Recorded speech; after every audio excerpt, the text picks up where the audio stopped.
What's going on? It's the RapNerd, and I just got back from seeing M. Night Shyamalan's latest movie called Trap, starring Josh Hartnett, who plays a fun-loving dad and also a serial killer known as the Butcher, who takes his daughter to see her favorite artist at a concert. And when he gets there, he notices that the law enforcement presence is larger than what it normally would be, and he soon finds out that this whole concert is a trap to catch the killer known as the Butcher, which is Josh Hartnett himself. So you can imagine what kind of predicament that puts him in.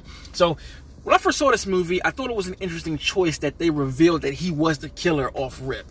When they revealed it, I'm like, okay, maybe there's another twist. And it also made me, wonder that if this is what we're doing, are we going to stay in the arena the whole time? It's going to be a cat and mouse game. And I'm like, that's going to get tiring. So what else is there to the story? And I can definitely say that the trailer did not spoil the movie. There's a whole lot in this film that is not in the trailer. I would say the second half of this film is like hidden in the trailer. I haven't watched it again, but from what I remember, none of that is in the trailer, and that was a pleasant surprise, and I enjoyed myself with both ends of how the film came out to be. This movie is campy as hell, and I enjoyed the hell out of it because it was so campy. Everything is ramped up to over-the-top levels, from character interactions to dialogue to the relationships between characters to things that are said to the actions that happen to the last frame of the film. Like, this is campy goodness. This is definitely M. Night tapping into some 90s camp, because I found myself laughing at quite a bit. Just not like ha-ha jokes, but just subtle instances of humor between characters saying certain things and just doing certain things that got a real laugh out of me. So that definitely was a nice surprise, especially compared to the last film, Knock at the Cabin. That movie was super serious. So going into this one, not expecting what the tone to be, it was a nice change of pace, seeing him tap into the campiness more than how serious his last two have been, because even Old was pretty damn serious. And I'm not sure if people can tell if this is supposed to be campy or not. I could, and I can imagine that if you were going in to this movie thinking that it was serious, it might go against what you thought. And not to say that you need to change your perception of how you go into the movie, but this is just me offering my perspective. And there's a moment when there are a group of police in the room talking about finding the Butcher in the arena, and I guess the head of the police force is like, we got to catch this guy, we got to make sure he doesn't win. Whoever is able to catch the Butcher, I promise you, I will take you to dinner. And he just says it like seriously, but that is such a campy thing to say given the circumstances, because nobody would say that in a group full of police who going to catch a serial killer. You're not going to say that. So that's just an example of what I mean by how campy this movie is. And there's shit like this all throughout the movie that's just like, what? There are things that happen throughout the movie that are just like, this would happen for real. Campy isn't always humorous. Campy is also just over the top and non-realistic to an exaggerated level, and there's definitely things like that. And the next thing I really liked about the film is the story, because again, you only see a certain thing in a trailer, so your expectations are kind of in the air as to where it's gonna go.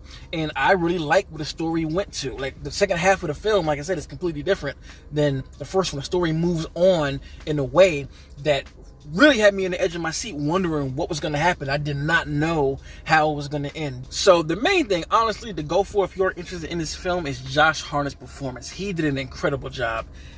Outstanding job of being able to flip that off and on switch from going to a nice loving dad / pleasant cool guy to serial killer mastermind mode. Like, he's able to go back and forth really, really easy. So at one point he might be talking to his daughter, being nice and fun loving and trying to get her the best experience that he can get her, and then in the drop of a dime you see the mastermind and works just from his facial expressions. Like, he may walk into a room and see a whole bunch of supplies or see a whole bunch of firefighters or cops here, and just from the change of expression you can see the tools working of like planning, how can I do this, how can I do that, and in the same second somebody may come and try and speak to him as a regular person. He snaps right back into that nice guy role. So I feel like him being able to ping pong back and forth between those two personalities was a really strong way to convey his character in this film.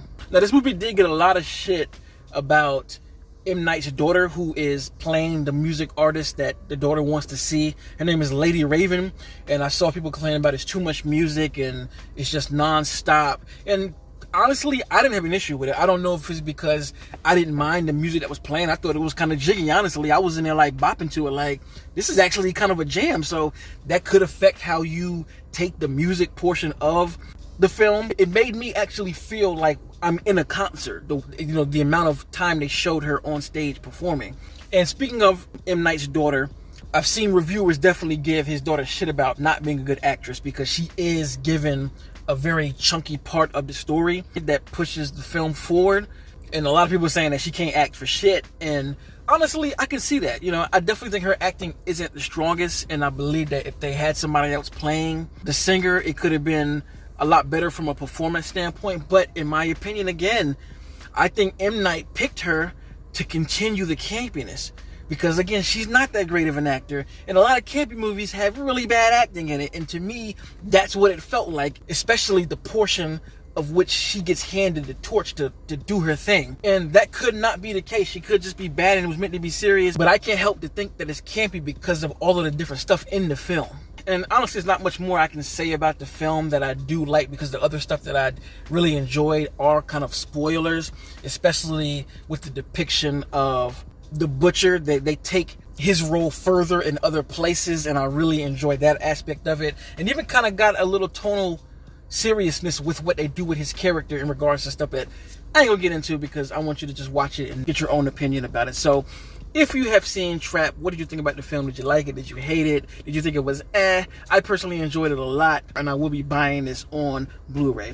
So if you like this kind of content, make sure to like and subscribe. And if you already are subscribed, thank you. And until next time, peace. RapNerd Productions, no capping, that's word to mommy.